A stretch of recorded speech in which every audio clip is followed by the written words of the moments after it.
प्रभु, मरना चाहता हूं, बस मरना चाहता हूं। इस देह में न अब रहना चाहता हूं, आपके स्नेह को बस भरना चाहता हूं। अब अपने को मैं अमी में करना चाहता हूं, शून्य भर होना चाहता हूं। पूछा है बोधि धर्म ने।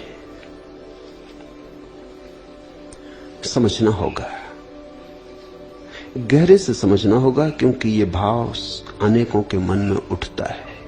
जब मैं तुम्हें समझाता हूं कि मिट जाओ, समाप्त हो जाओ ताकि प्रभु हो सके, तुम अपने को पहुंच डालो, जगह खाली करो ताकि वह उतर सके, तो एक प्रबल आकांक्षा उठती है मिट जाने की, और उसी आकांक्षा में भूल हो जाती। जब मैं कहता हूं मिट जाओ, तो मैं यही कह रहा हूं कि अब तुम और आकांक्षा ना करो, क्योंकि आकांक्षा रहेगी तो तुम बने रहोगे। तुम आकांक्षा के सहारे ही तो बने हो, कभी धन की आकांक्षा, कभी पद की आकांक्षा। आकांक्षा ही तो सघन होकर अहंकार बन जाती है, आकांक्षा ही तो अहंकार है। तो जब तक तुम आकांक्षा से भरे हो तुम हो, जब तुम निस्आकांक्षा से भरोगे कोई आकांक्षा ना रही। ध्यान रखना, आकांक्षा से मुक्त हो जाने की आकांक्षा भी जब ना रही, लेकिन तुम मुझे सुनते हो और बात कुछ की कुछ हो जाती। मैं तुमसे कहता हूं कि मिट जाओ, मैं कहता हूं आकांक्षा छोड़ो, तुम कहते हो चलो ठीक, हम यही आकांक्षा करेंगे, मिट जाने की आकांक्षा करेंगे। तो तुम पूछते हो हे प्रभु कैसे मिट जाएं, अब मिटाओ। अभी तक कहते थे कैसे जिए, कैसे और हो जीवन, और अब कहते हो कैसे मिटे, कैसे समाप्त हो। मगर बात तो वही की वही रही, कुछ फर्क ना हुआ। तुम धन चाहते थे, अब तुम धर्म चाहने लगे। तुम पद चाहते थे, अब तुम परमात्मा चाहने लगे। तुम सुख चाहते थे, अब तुम स्वर्ग चाहने लगे। अब तक तुम वासनाओं के पीछे दौड़ रहे थे, अब तुमने एक नई वासना पैदा कर ली, निर्वासना होने की। चूक गए, बात फिर गलत हो गई। मैंने तुमसे यह नहीं कहा कि तुम मर जाने की आकांक्षा करो, मैंने तुमसे इतना ही कहा है कि अब तुम आकांक्षा ना करो तो तुम मर जाओगे। ये जो मर जाना है ये परिणाम है, कॉन्सिक्वेंस है। तुम इसे चाह नहीं सकते, ये तुम्हारी चाहत का फैलाव नहीं हो सकता। अगर तुमने इसको भी चाह बना लिया, फिर चाह बच रही, चाहे नए पंख पा गई, चाहे नए घोड़े पर सवार हो गई। चाह ने तुम्हारे चित्त को फिर धोखा दे दिया, अब तुम ये चाह करने लगे। बुद्ध ने कहा है निर्वाण चाहा तो निर्वाण को कभी उपलब्ध ना हो सकोगे। और अष्टावक्र बार बार कह रहे हैं कि अगर मोक्ष की भी चाह रह गई तो मुक्ति बहुत दूर। मोक्ष की चाह भी बंधन है। मोक्ष को भी न चाहो, चाहो ही मत। ऐसी कोई घड़ी जब कोई भी चाह नहीं होती, उसी घड़ी तुम परमात्मा हो गए। चाह से शून्य घड़ी में परमात्मा हो जाते हो। इसलिए समझो, नहीं तो भूल हो जाएगी। मेरे पास लोग आते, वे कहते हैं कि ध्यान में कैसे उतरे, बड़ी चाह लेके आए। मैं उनसे कहता हूं चाह है तो ध्यान में उतर ना पाओगे। ध्यान में उतरने की पहली शर्त है कि चाह को बाहर रखाओ। वो कहते अच्छी बात, फिर तो ध्यान में उतर सकेंगे ना। अब उनका समझ रहे हो मतलब? वो कहते चलो अगर चाह रख आके चाह पूरी होती तो हम इसके लिए भी राजी हैं, मगर चाह पूरी होगी ना तो तुम रख के कहां आए। वो 2-4 दिन कोशिश करते हैं, फिर आके कहते हैं चाह भी नहीं की, फिर भी अभी तक हुआ नहीं। अगर चाह ही नहीं की तो अब क्या पूछते हो कि फिर भी अभी तक हुआ नहीं?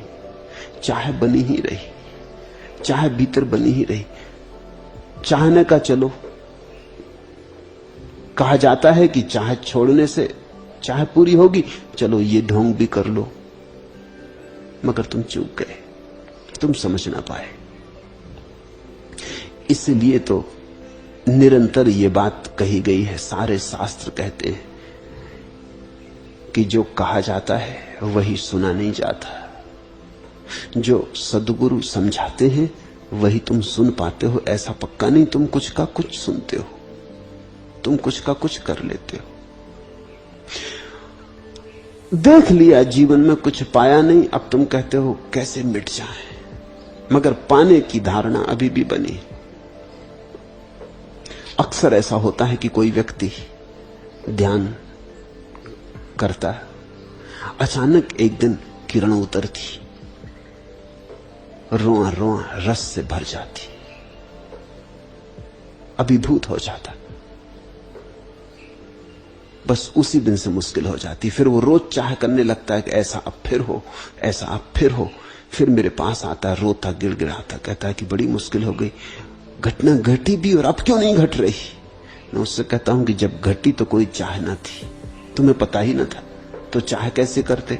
चाह तो उसी की हो सकती है जिसका थोड़ा अंदाज हो, अनुमान हो, सुन के हो, श्वास से हो, लेकिन जिसका थोड़ा अनुमान हो, चाह तो उसी की हो सकती ना।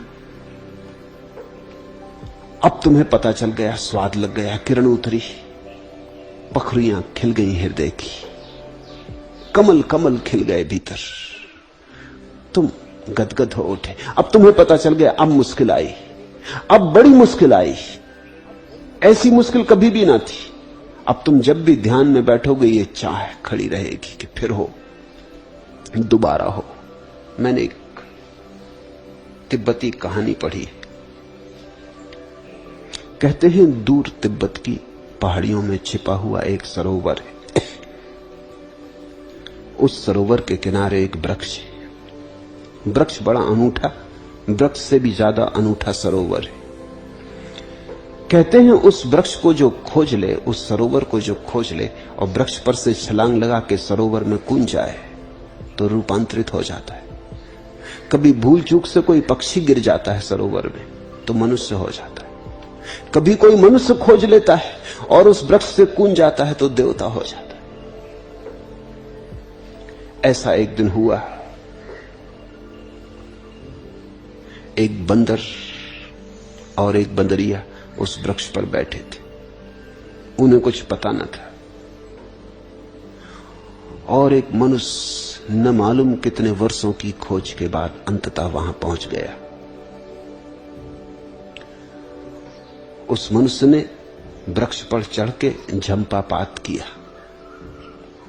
सरोवर में गिरते ही वह दिव्य ज्योतिर्धर देवता हो गया। स्वभावतः बंदर और बंदरिया को बड़ी चाहत जगी। उन्हें पता ही न था, उसी वृक्ष पर वो रहते थे, लेकिन कभी वृक्ष पर से झंपापात न किया था, कभी सरोवर में कूदे न थे। फिर तो देर करनी उचित न समझी, दोनों तत्क्षण कूद पड़े। बाहर निकले तो चकित हो गए, दोनों सुंदर मनुष्य हो गए थे। बंदर पुरुष हो गया था, बंदरिया सुंदरतम नारी हो गई थी। बंदर ने कहा अब हम एक बार और कूदें। बंदर तो बंदर, उसने कहा अब अगर हम कूदे तो देवता होकर निकलेंगे। बंदरिया ने कहा कि देखो, दोबारा कूदना या नहीं कूदना हमें कुछ पता नहीं। स्त्रियां साधारणतः ज्यादा व्यवहारिक होती, सोच समझ के चलती, ज्यादा देख लेती, हिसाब किताब बांध लेती, करने योग्य नहीं। आदमी तो दुस्साहसी होते हैं। बंदर ने कहा तू फिक्र छोड़, तू बैठ हिसाब कर, अब मैं चूक नहीं सकता। बंदरिया ने फिर कहा कि सुना है पुरखे हमारे सदा कहते रहे, अति सर्वत्र वर्जेत, अति नहीं करनी चाहिए, अति का वर्जन है। अब जितना हो गया इतना क्या कम है। मगर बंदर न माना। मान जाता तो बंदर नहीं था, कूद गया। कूदा तो फिर बंदर हो गया। उस सरोवर का ये गुण था, एक बार कूदो तो रूपांतरण, दोबारा कूदे तो वही के वही।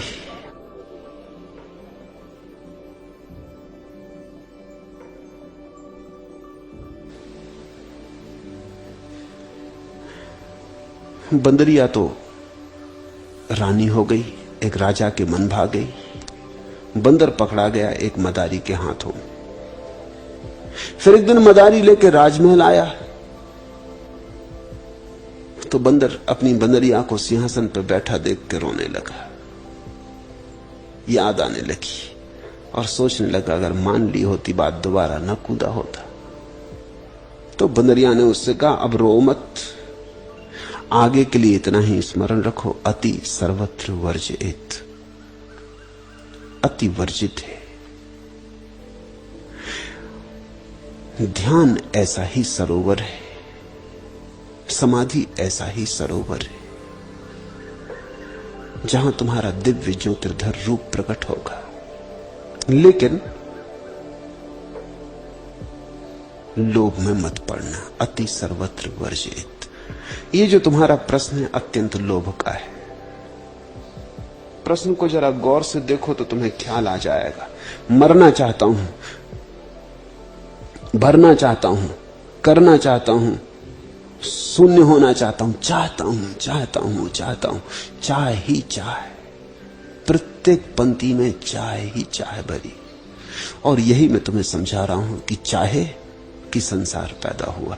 चाहत का नाम संसार। अब तुम एक नया संसार पैदा कर रहे हो। अब ये मरना, निर्वाण, शून्य, समाधि, अब तुम्हें ये पकड़े ले रहे हैं। तुम जाल से कभी छूटोगे न छूटोगे। एक और कहानी तुमसे कहता है। कहते हैं कि एक बार शैतान का मन ऊब गया। सभी का ऊब जाता है, शैतान का भी ऊब गया हो तो आश्चर्य नहीं। शैतान का तो ऊब ही जाना चाहिए, कब से शैतानी कर रहा है। तो उसने संन्यास लेने का निश्चय कर लिया।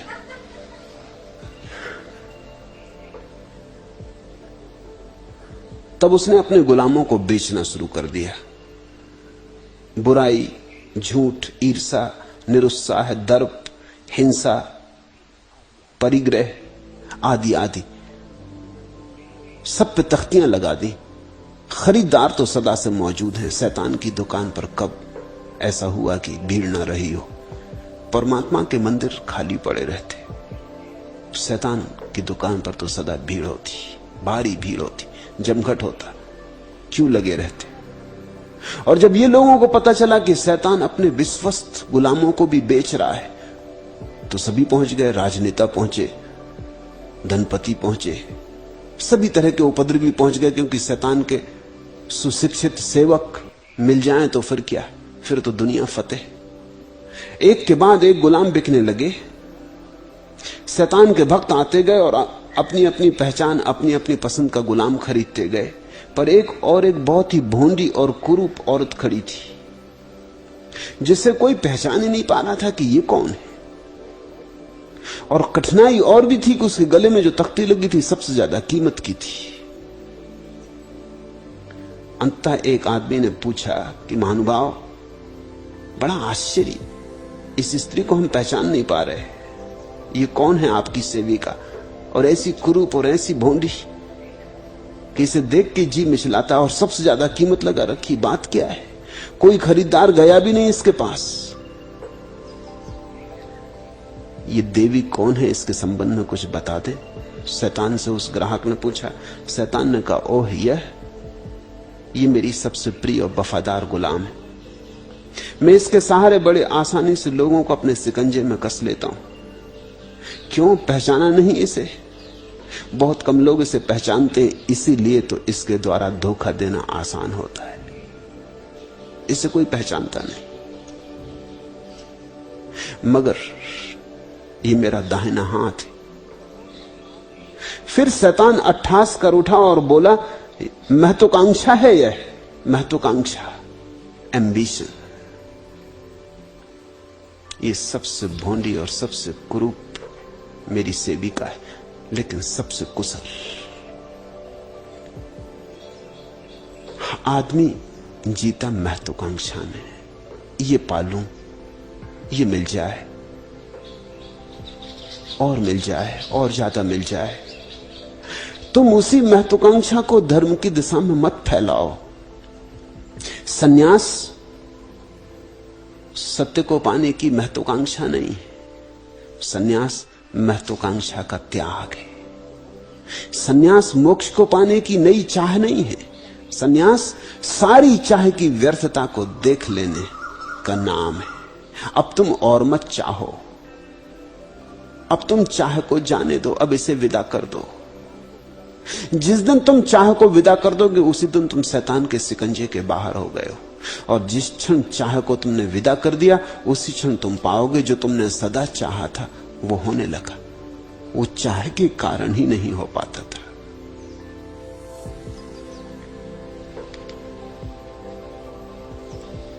नहीं, ऐसी आकांक्षा न करो। अब न अगले बलबले हैं और न अरमानों की भीड़। एक मिट जाने की हसरत अब दिले बिस्मिल में। ये मिट जाने की हसरत भी जाने दो। ये हसरत भी उपद्रव है। जल्दी ना करो। मौत की इतनी क्या जल्दी? मौत है वह राज जो आखिर खुलेगा एक दिन। जिंदगी वह है मुअम्मा कोई जिसका हल नहीं। मौत तो एक दिन खुली जाएगी, एक दिन हो ही जाएगी। उसकी क्या जल्दी में पड़े हो? मरने की भी क्या चाहत? जिंदगी को समझ लो। जिंदगी को समझ लिया, जिंदगी खुल गई। और जहां जिंदगी खुल गई वहां मौत खुल गई, क्योंकि मौत कुछ भी नहीं, जिंदगी का अंतिम शिखर है। मौत कुछ भी नहीं, जिंदगी की चरम अवस्था है। मौत कुछ भी नहीं, जिंदगी का आखिरी गीत है। जिंदगी समझ ली तो मौत समझ में आ जाती। होना समझ लिया तो न होना समझ में आ जाता। इसलिए तो तुमसे कहता हूं संसार से भागना मत। संसार को समझ लिया तो मोक्ष समझ में आ जाता। लेकिन तुम जल्दबाजी में पड़ते हो। संसार को बिना समझे तुम मोक्ष को समझने चल पड़ते हो। फिर तुम्हारा मोक्ष भी नया संसार बन जाता है।